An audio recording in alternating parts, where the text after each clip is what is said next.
मुंबई शहर के बाहर एक मल्टीनेशनल कंपनी में एक सेल्स मैनेजर अपनी पत्नी और 2 बच्चों के साथ रहता था। सुबह जल्दी निकल जाता और रात को देर से घर लौटता। एक बार कुछ चोरों ने मैनेजर के घर में चोरी करने का सोचा। चोरी करने की 2-4 दिन पहले से ही मैनेजर के घर के आसपास और उनकी गतिविधियों पर नज़र रखने लगे। एक दिन चोरों ने एक अजीब सी चीज़ देखी। मैनेजर साहब जब शाम को लौटे तो घर में घुसने से पहले बगीचे में एक पेड़ के पास खड़े हो गए।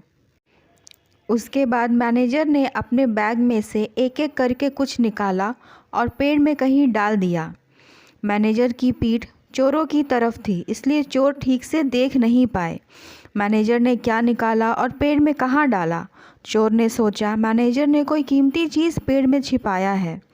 चोरों ने रात को चोरी करने की सोची और अगले 2 दिन तक चोरी करने की कोशिश की, किंतु पेड़ में से वह कुछ खोज नहीं पाए क्योंकि उन्हें पता नहीं चला कि वह कीमती चीज़ पेड़ में कहाँ छुपाई गई है।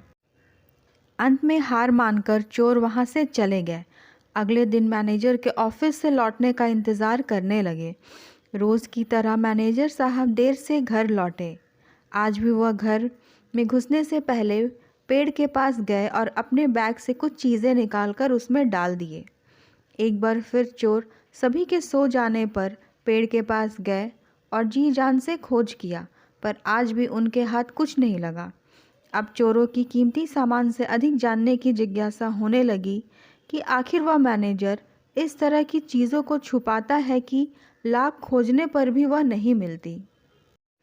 अपने इस जिज्ञासा को शांत करने के लिए संडे की सुबह एक सज्जन व्यक्ति की तरह चोर तैयार होकर मैनेजर से मिलने गए।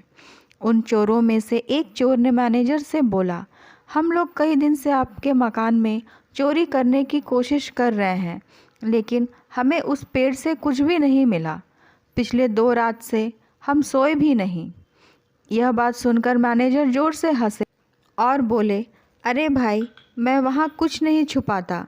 यह सुनकर चोर ने मैनेजर से बोला, फिर आप रोज़ शाम को बैग से निकाल कर वहाँ क्या डालते हैं? कृपया करके आप हमें इस पेड़ का रहस्य बता दें। मैनेजर साहब गंभीर होते हुए बोले, मैं एक प्राइवेट जॉब में हूँ, वह भी सेल्स के काम में इतनी परेशानी होती है, इतना स्ट्रेस होता है कि तुम लोग उसका अंदाज़ा भी नहीं लगा सकते। रोज़ सेल्स टारगेट को लेकर बॉस बहुत क्लास लगाता है। रोज़ ऑफिस पॉलिटिक्स के कारण दिमाग ख़राब होता है। मैं नहीं चाहता कि इन सब नेगेटिव बातों का असर मेरे परिवार पर पड़े, इसलिए जब मैं शाम को इन तमाम चीज़ों को लेकर लौटता हूँ तो घर में घुसने से पहले मैं इन्हें एक-एक करके एक पेड़ पर टांग देता हूँ। और कमाल की बात यह है, जब मैं सुबह इन चीज़ों को पेड़ से लेता हूँ तो आधी तो पहले ही गायब हो चुकी होती है, यानी मैं उन्हें भूल चुका होता हूँ, और जो बची है मैं उन्हें अपने साथ देता जाता हूँ।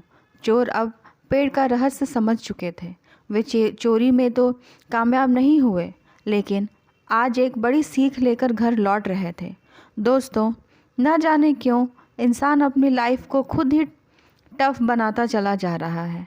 पहले के लोग जहाँ सुख सुविधाओं के कम होने पर भी खुश रहते थे, टेंशन फ्री रहते थे, आज सब कुछ होने पर भी एक स्ट्रेसफुल लाइफ जी रहे हैं।